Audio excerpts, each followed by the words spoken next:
Now, before we get into specific products, we like to look at just quickly give a summary of what is happening across all of the U.S. products supplied or U.S. products demanded. And you can see just the average. The average continues to drift lower. We continue to see it pull down. And if you look at just where 2017, 2019, 2018, you can see that this is kind of that normal trend that we see as we go through shoulder season.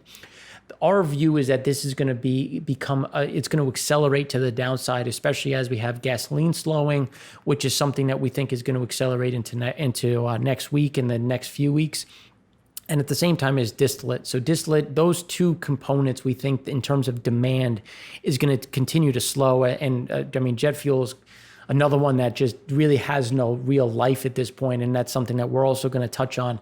But that's why we think that acceleration to the downside will continue, especially on that rolling average. As you can see, it can get a little lumpy in terms of where that demand is just based on timing delays and movements from refiner to tanks, and then from tanks to either the rack or just the end user. And those are things that can be lumpy, but when you kind of average it out and streamline it, you can see how we continue to see this trend continuing in terms of just that slowdown in demand, which is going to force some of these refiners to say, you know what, I don't have anything I can do with the demand, with my storage.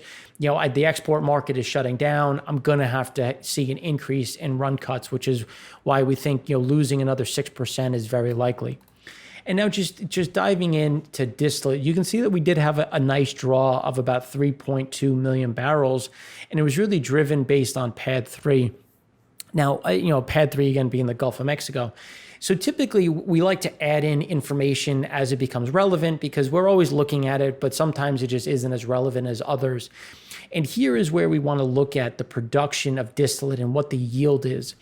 Because the one thing that we're starting to hear when we're hearing and talking with some of our clients and just just general market intelligence, we can see that the yield is down because they're taking distillate, they're taking kerosene, and by they, I mean the refiners, they're blending it together and then running it through the system again, whether it's the FCC or some other unit, instead of using vacuum gas oil or VGO. So it essentially looks the same going in. So when you look at the process on the other side, and this is very interesting because it's a means of creating more gasoline, because if you think about where storage is on gasoline, it's in a much better position than distillate and jet fuel, and it's a way to help the margin a little bit. So this is something that's a little bit interesting that we're going to continue to look at to see, is this something that's going to continue? When we look at jet fuel and kerosene in general, that's going to continue. This is one that we think is also going to be managed over the next week or two until we see, maybe they say, all right, well, we tried this, it helped a little bit, but there's no life at this point. After 2, 3, 4 weeks, we're going to have some of these additional run cuts. So this is something that's going to essentially keep us a little elevated on that throughput for a little bit longer.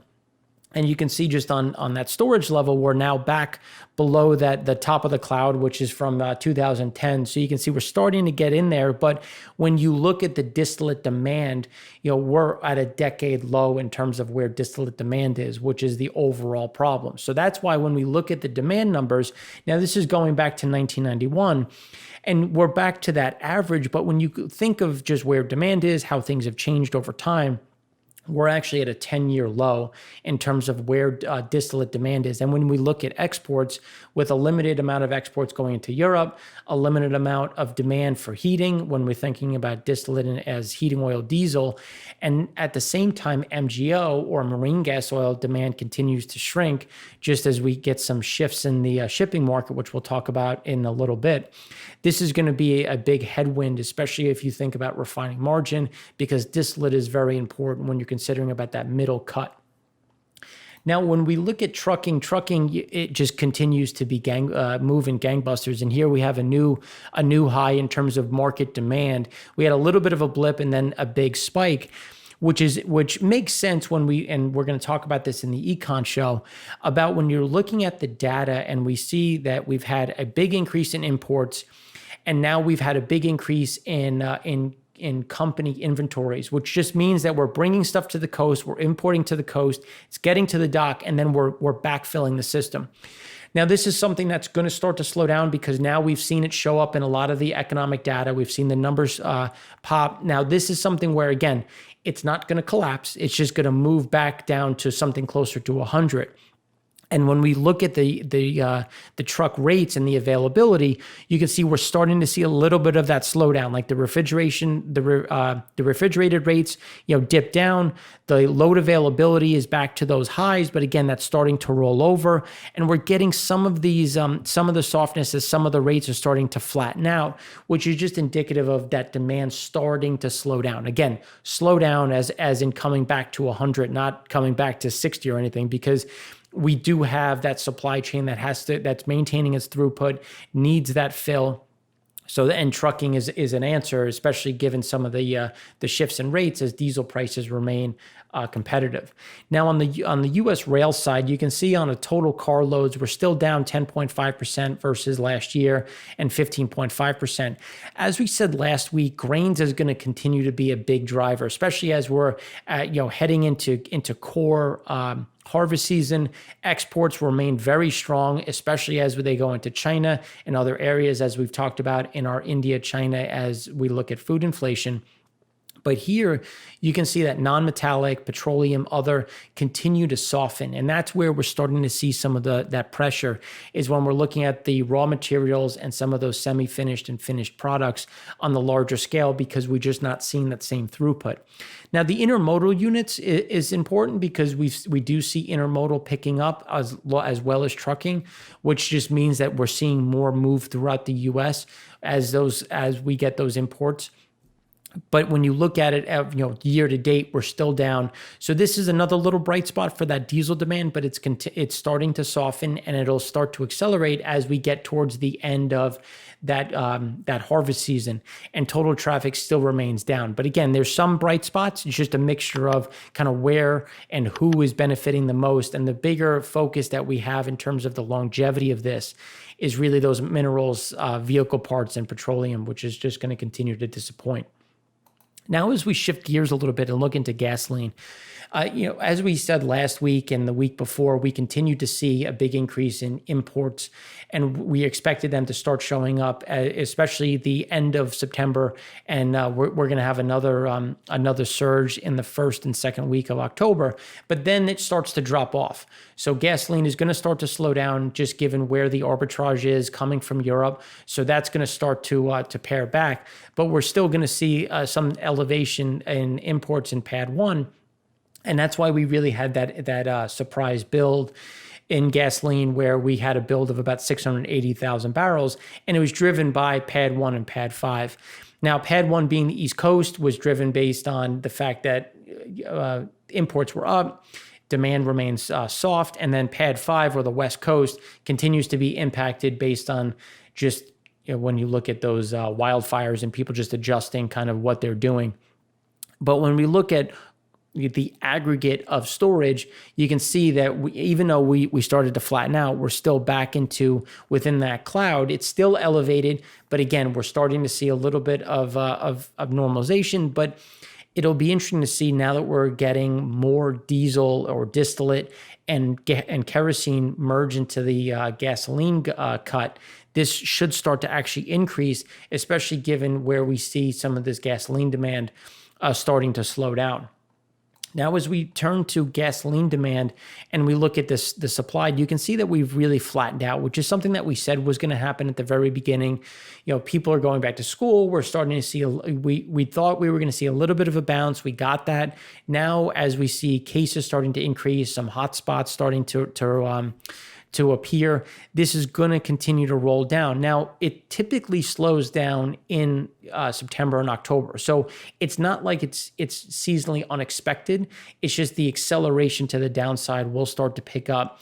And we think we're going to get closer to about 8.25 million barrels a day of demand, where right now we're sitting here at about 8.5. So we think that there's about another 200 to 300,000 barrels of demand that can come out of the market as people adjust, as you get some of these work from home issues, and you get some of these kids that have to come back and can't go to school because they're home with a runny nose. I just had this where my kids are home with colds, and before they can go back to school, they need a COVID test. So again, these are things that are going to weigh on just that general demand as we continue to see some of the softness. Now, as we look into jet fuel, here you can see that we had a build of about 650,000 barrels. And the reason why we want to show the build here is because this build is going to continue, especially when you start to see the demand. Demand continues to fall down for jet fuel. As we've been saying essentially through the summer expectations were way too high for where some of this throughput was going to be for passengers and just demand for flights.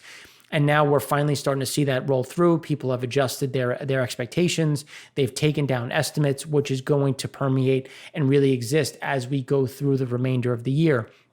Now, it's an interesting thing, as we're going to talk about it more in the Econ show, but as we see the corporate focus on net carbon neutral, net neutrality on the carbon side, and trying to figure out ways to adjust and really project that they're doing more for the environment, business travel is a very easy optic to say, oh, hey guys, we're cutting business travel. We're consuming less miles.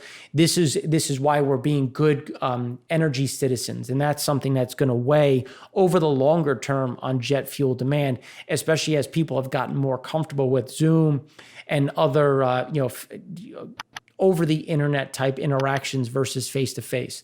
So not to say that you can replace that, you'll still have it. It's just going to be on a very reduced level. And here's just that showing up in the numbers. So again, with the confidence range remains that level of about 550,000 to 750,000.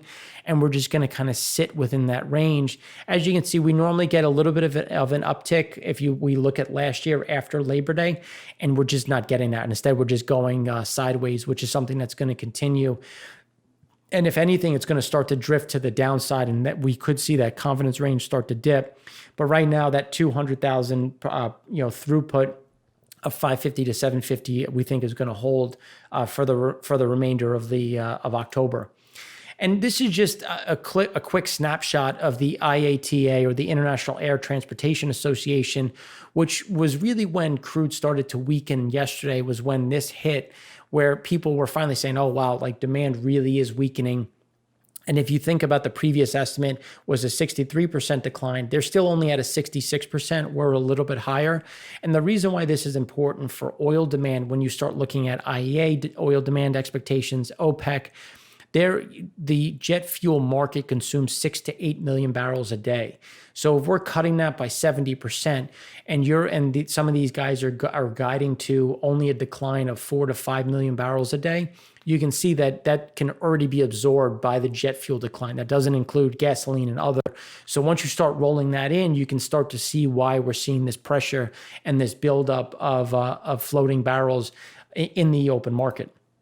And that brings us to gasoline, in terms of just the global demand, especially in the U.S. You can see that we started to get a little bit better in September, like at the end of September, which again was capturing Labor Day. And now we're starting to see that flatten out, and which is what is going to continue. And this is why we think we're going to sit between this down 34 to down 40%, just because we continue to see these overhangs. And according to Gas Buddy data, U.S. gasoline demand last week, Sunday to Saturday, fell about 0.9% versus the prior week. And it was really driven based on Tuesday and Wednesday, which was down 3.6% and 3.5% respectively. And those are things that are going to continue to weigh as we start to see this build out, as people kind of get a blended schedule of work from home 2 days, in the office 3 days, or vice versa.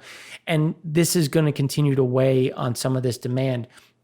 Now, as we start to shift into Germany, China, you can see that things have flattened out. We've seen a little bit of growth, but the problem is in France, the UK, and Spain, we think those are going to start to roll over as they have an increase in cases, which we'll talk about in the economy show. And the reason why that's important is because as Europe starts to slow down, that gasoline will be pushed into the market, and it's going to have to find a home, which again can weigh on U.S. exports.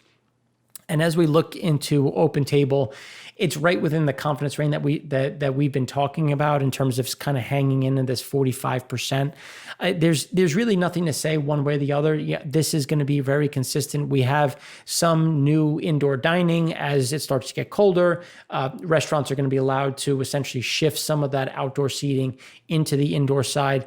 But for the next month or so, we should see a nice little increase, especially in the U.S. But again, we're going to hang within that confidence range of that down, let's call it 30% to 45%. And here you can see what we're talking about when we look at the global backdrop. So the global backdrop, as we go through the weekend, we get to that down 30%, and then as we go through the week, we're down to that 45. And the U.S. is really kind of following that backdrop. But as we have additional restaurant closures, as we have some spikes in COVID, especially in New York City, we're starting to see some hotspots.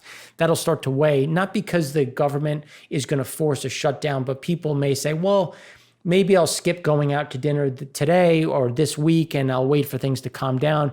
So the populace is kind of naturally adjusting the way that they're consuming, which is going to keep us within this range. And then we also think you're going to get this slowdown specifically in other parts of Europe. Now, when we look at total MTA entries, now this is looking at New York specific, you can see that we're getting a little bit of a drift higher, but again, there's no real resurgence back as people kind of weigh their movements. And the reason why we look at this is because we're finding that this is a very good indicator for other urban areas as well. In terms of people avoiding mass transit, you're getting a little bit of an uptick. People would prefer to drive, so we do have some more congestion specifically around some of these urban areas, but it's really just because they're avoiding the MTA. It's not because people are showing up in the city and just spending more. It's just the changing view of travel. Now, this should technically be good for gasoline demand, and we're just not seeing that materialize because people are still opting to stay home. They're still avoiding the additional trips to the store, which again is just eating into those miles driven, which is going to continue to eat into that gasoline demand, which will permeate through the remainder of the year at least, and then especially into next year based on how we're kind of seeing the market and the economy overall. So now in the next segment, we're going to look at exports and really how are we competing in that global market.